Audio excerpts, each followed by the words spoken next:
We're going to be talking today. This talk is about the enlightenment of the Buddha. It seems very appropriate given that we are celebrating his enlightenment. So, what is it about, and how is the enlightenment of the Buddha relevant for us? So, actually, a key theme of this particular talk is waking up with a sense of purpose. How do we wake up every day of our life with a sense of purpose, that there's a reason for me being here today?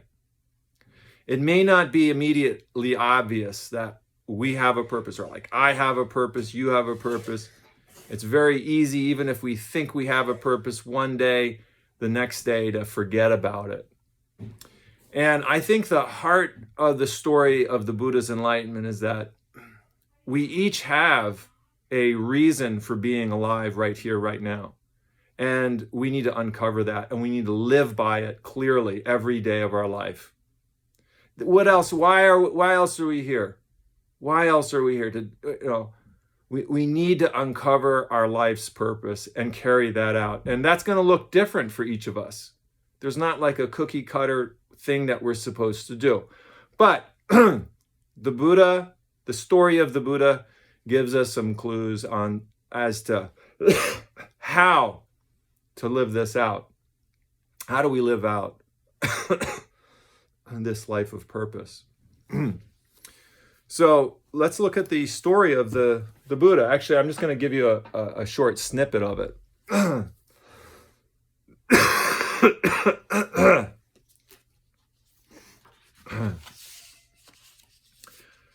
Shakyamuni Buddha, this is from the Transmission of Light, the Denko Roku by Keizan Joki. Shakyamuni Buddha realized enlightenment on seeing the morning star. Right? He realized enlightenment on seeing the morning star. Let's not forget, the Buddha was not sitting in meditation in a room. He was not inside.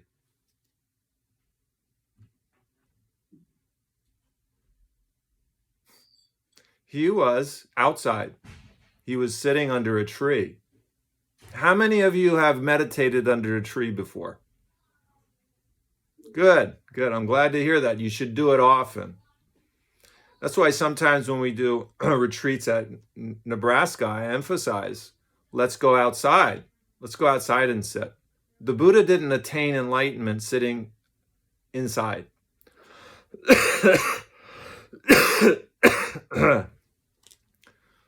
He sat on a grass mat. He sat with bugs crawling on his skin. He could feel the breeze on his skin. He could see the forest around him. And he attained enlightenment upon seeing a star in the sky. Actually, probably a planet. Probably Venus, or maybe Jupiter. Those are the bright planets.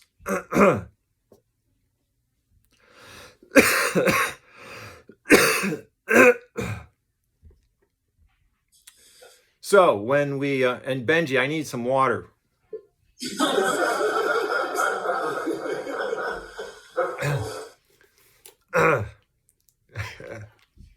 So we got to keep that in mind.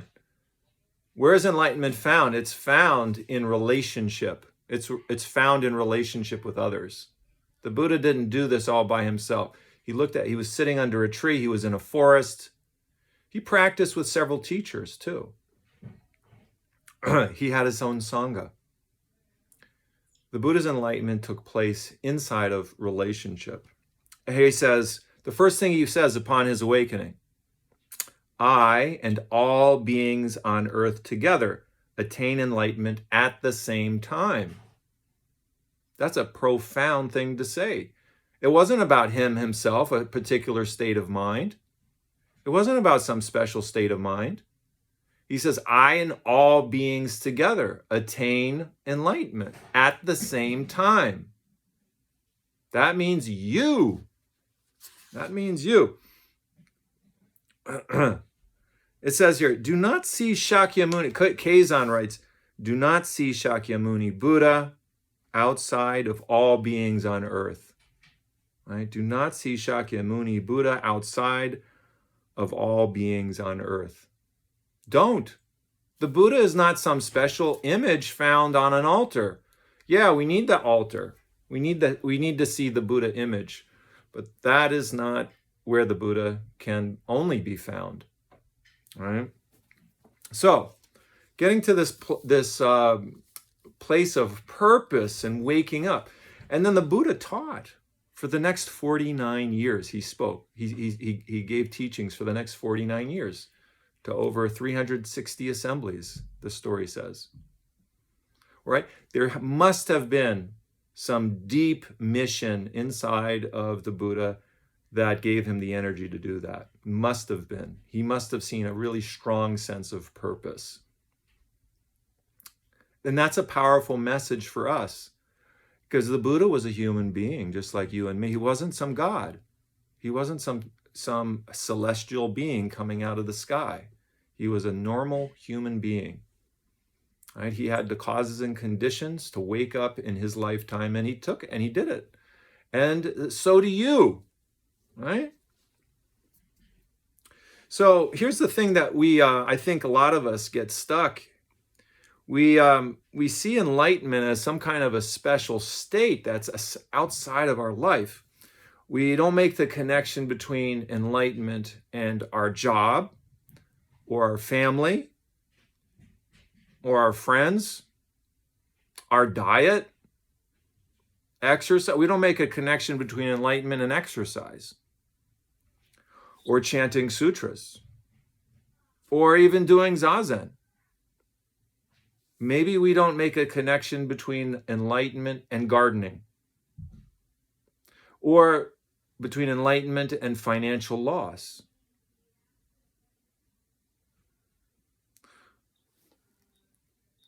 Or from transitioning from a job, or enlightenment and those beings outside of our immediate family, or poor health. We don't make the connection between enlightenment and poor health. Now, so there's all these things that we say, okay, this is on this side is enlightenment, this side is delusion. And I'm going to try to go over there for enlightenment and stay away from this side, this delusive side. I get over there. How do I do that as quickly as possible? And then if I get on this track, this train, this method is going to take me over there. This is not Zen, right? There's not a method. There's not a method that we use to get over from delusion to enlightenment, all right? Otherwise, we're just fooling people. We're just fooling people if we think we can devise some special method. I'm going to give you some special method to wake up. That's not how it works. You have everything you need to move forward. And I just want to encourage that. That's all I want to do. I want to encourage that you can wake up. That's what the story of the Buddha is saying. Is that you have the potential to do this too. Do not doubt yourself 1 second. All right? Never, ever doubt yourself for 1 second. I don't care what your past has been, what you have done in the past that has been terrible, that has been hurtful. You can let go of all that stuff any second and strike. Now, this moment is the moment that counts. This moment, the past doesn't, the past creates right now, but right now creates the future. So if you want to change, you can do that right this second. Right this second is an opportunity to change. You don't have to wait for some special conditions to be present. You don't have to become a monk to attain enlightenment. It's right here, right now, in the present moment. If you want to be a monk, now talk to me about that, and we can see it. We can see about it, but you don't have to be, right? These conditions for your life right now are ripe for enlightenment, and you're doing the world a service by seeing that in your own life. And so I want to encourage each of you to wake up to your situation as it is, not think that something has to change on the external side in order for you to fully flourish. You know what you need to do. And the Zen Center is here to support you. I'm here to support you, and I love to talk to you about it. You know, if you need, sometimes we need clarity. Sometimes we need clarity as to how I actually do that. And that's why in the Zen Center, we have all kinds of forms that help us to clarify, how do we actually live this out? And it's by the little things. It's really the little things. We start with the small things. The smallest thing can be the biggest thing, I'll tell you. And I'll tell you that it comes down to one thing: clean up after yourself. It's going to make the world a better place. Clean up after yourself. When you make a mess, clean it up. That's it. That's the beginning and end of our life. We make a mess and then we clean up after ourselves. That's what a monk went, a newly ordained monk, first day at the monastery, he had his breakfast. He went to the master for instruction. He said, "What should I do now?" The master said, "Did you wash your bowls?" "No." "Well, go wash them." Upon hearing this, the monk was enlightened. Right? Washing the bowls. That's the front and end of practice. What messes have we left uncleaned? Go clean those up. Whatever it is. I mean, washing the dish is a symbol. It's a symbol for something else in your life. Or it could literally be that you need to wash your dishes. Did you wash your dishes after you ate breakfast? Or did you let somebody else wash them? Or did you just let them sit in the sink? Right? So, I mean, come on, let's be honest with ourselves. I'm not here to shame anybody for not washing their dishes this morning. But just to bring forward, bring to light, you've got in your midst what you need to do.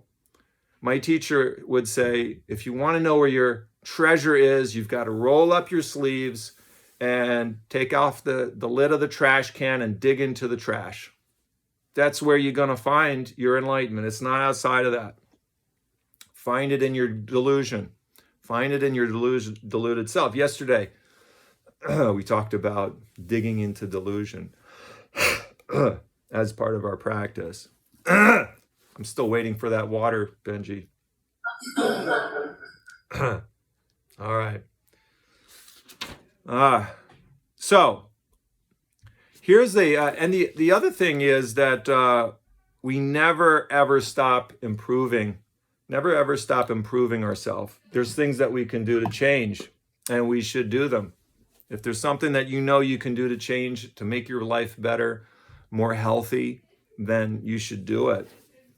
That's a kind of signature of Zen culture, is constant refinement of character. And that can look a lot of different ways. And if you want, some thoughts on how that might look for you, I'd love to have a conversation with you. But never give up on your purpose, regardless of what setbacks might have for you in life. I desired so strongly to be at Nebraska Zen Center this weekend, and the universe had another plan for me. And I was very upset about it. But I can't let that hold me up. It happens. You're going to have, there's going to be upsets. There's going to be things that get in the way of your goals. And we cannot let that get us down. All right, we keep going. And the main thing is that we practice the precepts. All right, you guys, some of you are studying the precepts formally. That's great. Even if you're not studying them formally, we should know what they are and strive to live by them as best we can. But that's for a separate Dharma talk. All right, so the Buddha, he says, now here's the point I want to start making, and that is of isolation. I think this is one of the biggest barriers to practice in our society, this sense of profound isolation and loneliness that pervades modern American society, pervades it across everybody. It's like our society is set up for us to be alone and separate from each other. Buddha says upon awakening, I and all beings together attain the great way. I and all beings together. Right from the start, immediately, he's aware that he's not separate. He's not alone, ever. He's never, ever alone, right? This is a total contradiction, 180-degree turn from where our society is headed right now, or just the feel of the society, this loneliness that pervades us. There's a Japanese saying, toku ko narazu. Toku ko narazu means virtue doesn't happen alone. Virtue doesn't happen alone. In other words, we can't do good all by ourselves. You know, it takes everybody supporting us that we do good. It takes the recognition that everybody is supporting us for us to do good, right? We're not just inherently good. We're only good because everybody is supporting us. And we recognize that when we think we're alone, that's when we start doing bad things. Think about it. Think about your own life. When you start screwing up, when you start screwing up, it's because you think you're separate from others.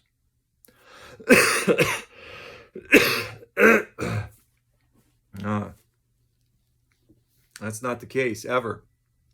It's just because we think we're separated. In reality, we're never, ever separate.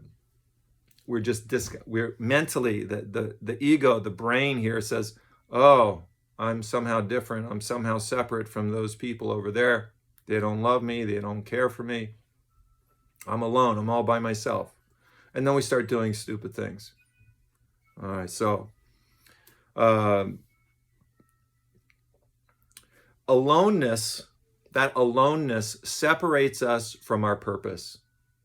Right? There's a separate when we're feeling isolated, we are also isolating ourselves from our real sense of purpose. Another way to say this is when you're living with purpose, you're never alone. A purpose-driven life is never a life isolated from other beings.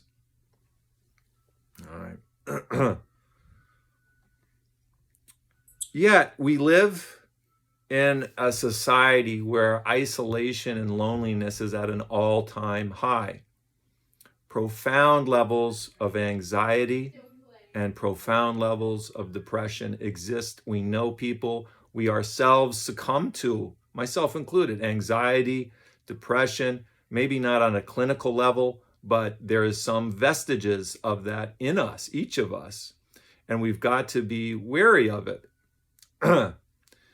and learn ways to skillfully work with these kinds of anxieties.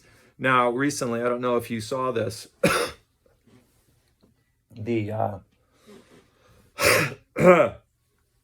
me, hold on. So I need a drink. Sarah, do you mind giving me a cup of water, please? Thanks.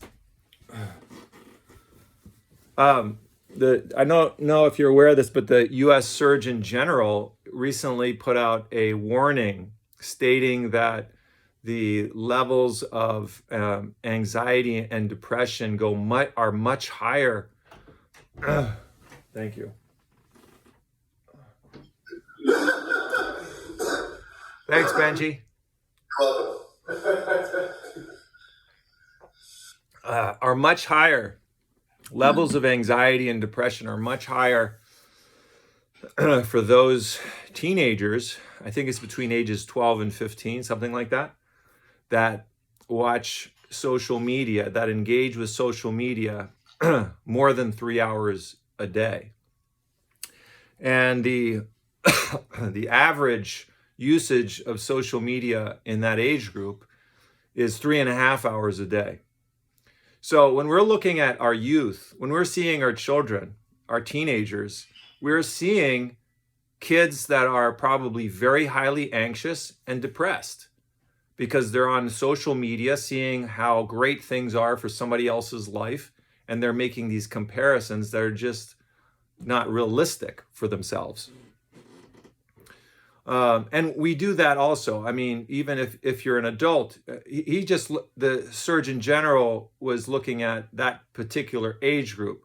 But don't fool yourself. I mean, if you're on social media a lot, you're at risk for increased levels of anxiety and depression. I'm not suggesting that we cease social media, but we have to learn to use this tool more wisely.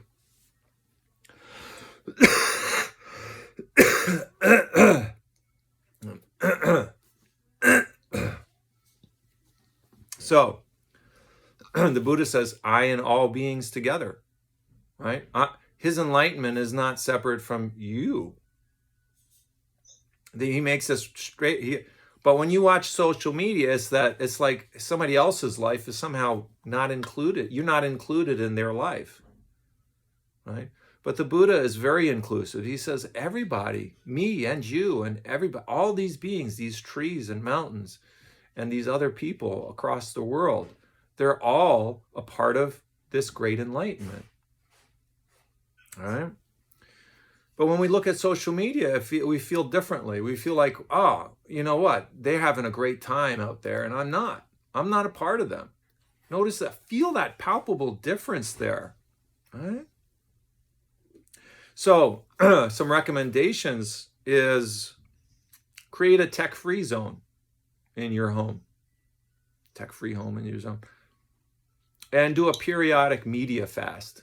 That's if you're not sure how to do that, just do sesshin for a few days. Right? But a media fast, meaning stop all usage of media for at least a day, 24-hour period. See how it feels. Don't get on Facebook or Snapchat or any of the other ones.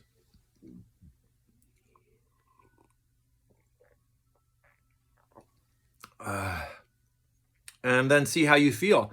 I've done this with my world religions classes.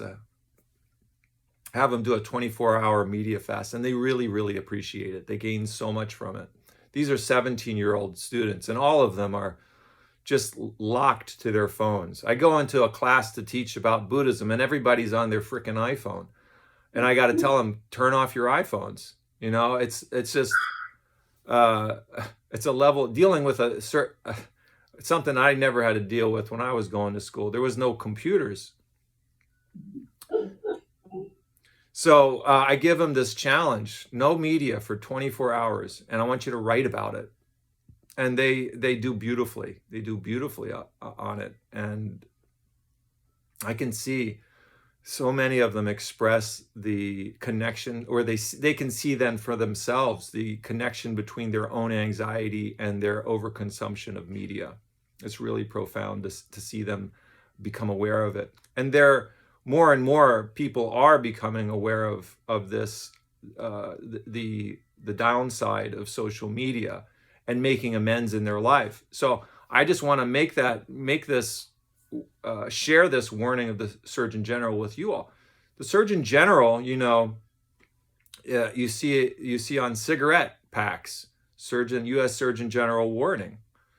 In the 1960s, I think it was, they didn't have any U.S. Surgeon General warning on the cigarettes. That has made a big difference in people's minds. And now we're having another U.S. Surgeon General warning that the risks of overuse of social media. So take this very seriously.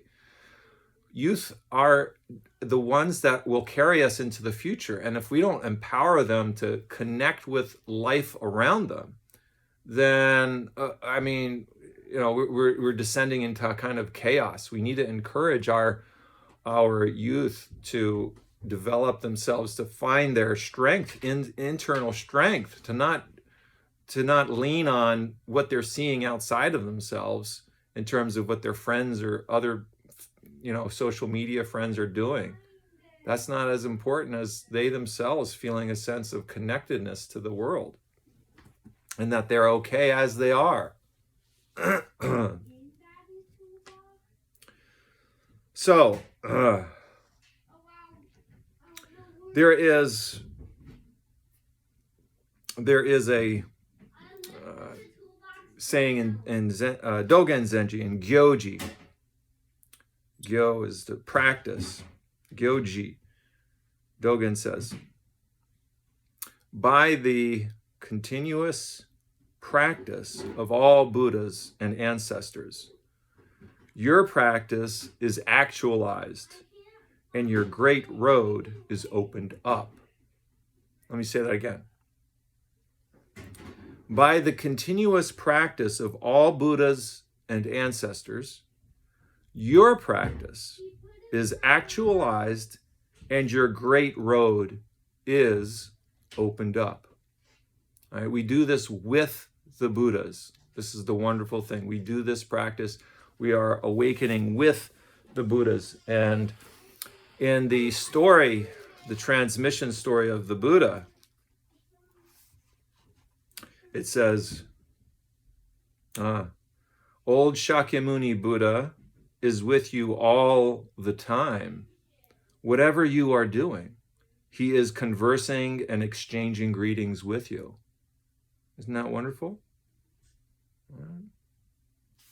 I encourage you to read the entire of the transmission of Shakyamuni Buddha when you have a chance, the Denko Roku. My teacher said, practice as though Dogen Zenji were sitting in the room with you behind a Soji screen. Right? Imagine Zen Master Dogen sitting still in the same room as you. That's a good practice. You can experiment with that with yourself. Imagine this teacher being there. Or if you don't resonate with Dogen, think about somebody else who you might want to be in the same room with you. Another teacher. Right? Maybe Thich Nhat Hanh. There is a story, and if you think this is, it's hard to imagine. For some people, it might be hard to think about this, like calling up past teachers into our practice. I think that we can do it, though. And I saw a beautiful example of this in Japan when I was training. Before I ordained as a monk, my teacher set up for me to go to 3 temples. We went to, I was ordained in 2004. And I think it was 2002, we went to Japan as a Sangha for Dogen's 750th anniversary. And afterwards, my Sangha all left. They went back to the United States, and my teacher set up some places for me to visit and stay for 2 to 3 weeks at a time. I went to Kappa Dojo, where my teacher trained. I lived there for 3 weeks. I went to Hokkyoji. I went to Hokkyoji and trained there for 2 weeks. And then I went to Hoshinji and did a sesshin there for a week. And I was living there for about 2 weeks. And there was another monk from San Francisco Zen Center that I trained with at Tassajara. And he was training at, I think it's Bukokuji, which was right next to Hoshinji. And I told him I was going to be there, and he knew, and we were looking forward to seeing each other. And my teacher told me about this nun who lived in a kind of a side temple between these two, Hoshinji and Bukokuji. Between these 2 temples, there was a nun that lived in a small little hut between these 2 temples. And so I asked my friend from Tassajara, hey, you want to go check her out and see her? My teacher said, my teacher called in advance. She knows I'm coming. Let's go check her out. So we did. It was an amazing experience. The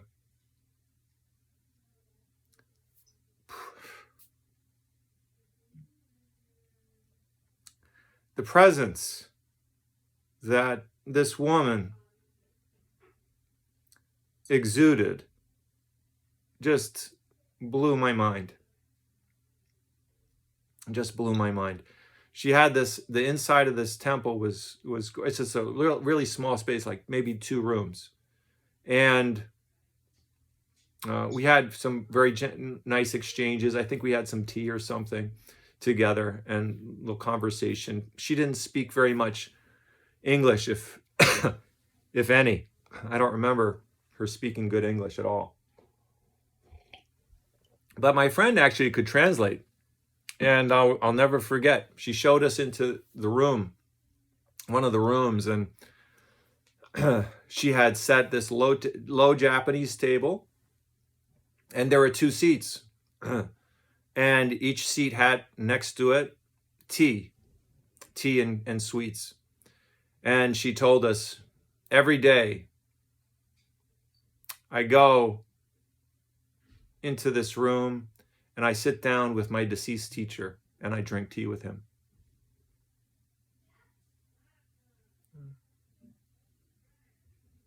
She had it all set up. She would sit down. I mean, she didn't do this for us in that moment, but she had it all set up to do that. She would go down and sit at the table with her teacher, who was already deceased, and have tea with him and give him tea. What a beautiful practice. What a beautiful practice. You can do that. You can do that. We can do that. We can do that with our ancestors. You want to have a conversation with somebody who has passed away. Do it. Do it. Find a way and do it. Have a conversation with them. They're closer than you think. Right? Problem is we think too much, don't we?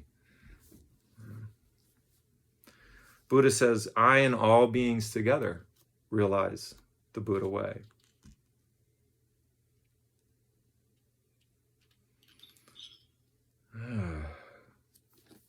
Remember that you are the Buddha. So I like to close. Who's the Buddha?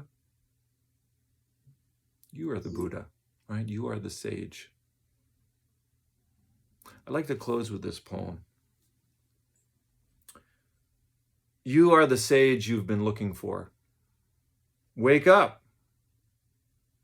Together with all beings, we attain the way. Thank you.